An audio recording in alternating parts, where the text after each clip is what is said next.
What's going on, guys? My name is Triforce Addiction. Welcome back to another COD Mobile video. So today we're going to be, I guess, doing a retrospective thing with the Oden Divine Smite. I want to make this video because I know the Oden has been getting quite a bit of attention in COD Mobile, specifically with the ranked scene where it's actually one of the top weapons that's being used right now, other than just the USS-9 and VMP. Typically, weapons that kind of fall out of the meta, specifically ones that do have mythics, don't usually get used that often anymore. Of course, with the Odin, it's a little different because I know the assault rifle is actually pretty good in BR, but in terms of multiplayer, it hasn't really been used that often, at least up until recently. And of course, a lot of weapons have been getting improved over time. So, you're starting to see a bit of a resurgence with a lot of different weapons that are getting buffed. I mean, the HG40 right now is now considered to be very close to meta. A gun that was once meta 4 years ago is already getting to that point where it's very close to being a competitive weapon. The Odin was pretty popular at the very beginning in multiplayer when it first came out, but it kind of fell out of favor when other weapons started coming in. And recently they started making buffs to, like certain attachments, making it so that you don't lose bullet spread, making the weapon a little bit faster, improving some of the bullet speed, and so on. And then a few days ago, they released the draw for the Mythic Odin. And of course, it's come back a few times prior, but probably not as much as like the the Kilo 141, but yes, the Odin finally came back, and a lot of people have been purchasing it, and I've seen that because even though I'm in public matches, any person that usually has the Odin on is typically having the Mythic. So I kind of want to, I guess, reflect on this Mythic skin back when it was first released, because this was kind of like a historical thing, but we didn't know at the time, mainly because this was the very last mythic to have the old style of upgrading. What I mean is that typically with new mythics that come out today, they usually have 5 mythic levels to, for you to upgrade. They'll have level 1 where it's like they have you unlock all the attachment skins. Level 2 will probably be the death effects. Level 3 will be a change in appearance. Level 4 will be the tracer rounds, and level 5 will be the final appearance. Back then, they didn't have that. It was just, level 1 would I don't know, I think level 1 would give you, like, stickers or something, and then level 2 would give you some attachments, or I think that was level 4, I'm not sure, but there was basically, like, 8 levels, and then, like, you couldn't get all the attachment skins until you reached level 8, which was, like, the final one. I believe it costed around 2,000 mythic cards. It was not a system that I really liked, mainly because I feel like the attachment skins were locked behind the paywall a little bit too hard. I would have understood if it was like maybe the first few levels, but all the way to like level 8 kind of sucked for me.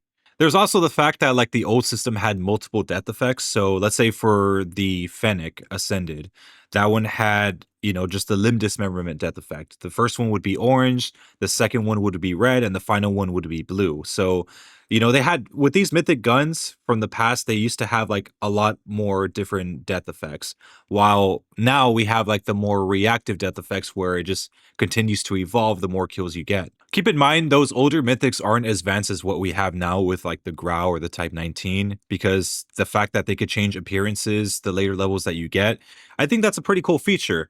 But unfortunately, COD Mobile didn't really go through the extra effort of like at least adding tracer rounds for anyone that might have upgraded these mythics of the past to like the max level. The only thing that they really did for the older mythics was, at least for the AS Val and the Holger, they added digital iron sights instead of just like those physical regular iron sights. I think the Peacekeeper, yeah, the Peacekeeper was also affected by that change too. And look, it's not to say that the older mythics don't really have good effects. I mean, I think they still kind of hold up today, at least for the most part. But the features that we have now for all these mythics are way better than, before. Like the old mythic template wasn't really something I liked. And, honestly, like the fact that, attachments were locked, and the fact that like all these death effects were locked in later levels, which was pretty expensive, kind of sucked. And I think the newer system is a lot better because you unlock all those death effects. You unlock basically all the stuff that you would normally get at the later levels of these old mythics. You unlock them like the first half of the levels, like maybe level 1, level 2, level 3. And you basically have everything that the older mythics had. Basically, level 3 on the new mythic upgrade chart would be equal to level 8 on the old mythic upgrade chart. Funny enough, when I saw the Neon Legend, Switchblade X9 Mythic upgrade thing, I thought it was just I thought that whole upgrade system was just gonna be part of that weapon alone, and, the next time we get a Mythic, it'll just go back to the older template, but no. I mean, this was literally the very last time you were able to see this old Mythic style. I only had that thought process mainly because, the Switchblade X9 Neon Legend was a collaboration type of mythic. So I didn't really think anything of it at that point until like the next mythic came out. But what do I personally think about this mythic itself? Honestly, I think it's still pretty good. Like I said, it does hold up today. The iron sight's amazing, doesn't get in your way. The shooting sound also is pretty cool.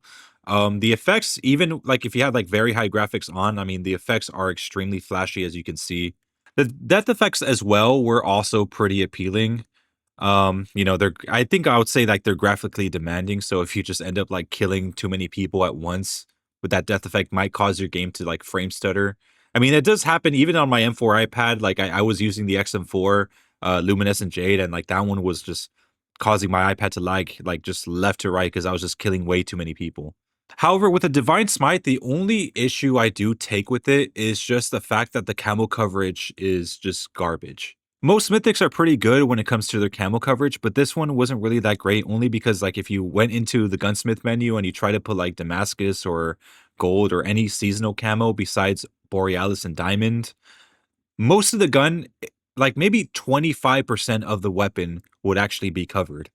But at the same time, I could understand why the camo coverage was bad, at least in the gunsmith menu, because when you actually get into the game, you could basically see all the camo that's covering the weapon. I think they knew that going in, if you think about it, because I mean, when you're in first person playing, ranked matches or just any multiplayer match, you're already going to see the camo. Like you see it on the parts that matter, I guess. However, getting some of the attachment skins, especially during, once you make it to level 8, I would say it does help with the camo coverage a tiny bit, but not really enough. But either way, I'm still satisfied with what the skin is and what it continues to be. I mean, it's still, it's very helpful. I didn't really pick up any legendaries with the Oden. I know the Oden had a few legendaries in the past. The only one that I picked up was I think the Lethal Riptide. That one was the one that I got for like 1 COD point because I was lucky enough to get in one spin. But, of course, like, I think this one's always gonna be the top skin for the Odin, no matter what other future mythic comes out or future legendary. Like, this one's just, like, it's just a one of its kind, it's just that good. But anyways, let me know what you guys think about the Mythic Odin even after all these years. Does it hold up today? Does it not? You guys just tell me in the comment section. And anyways, I'll see you guys next time.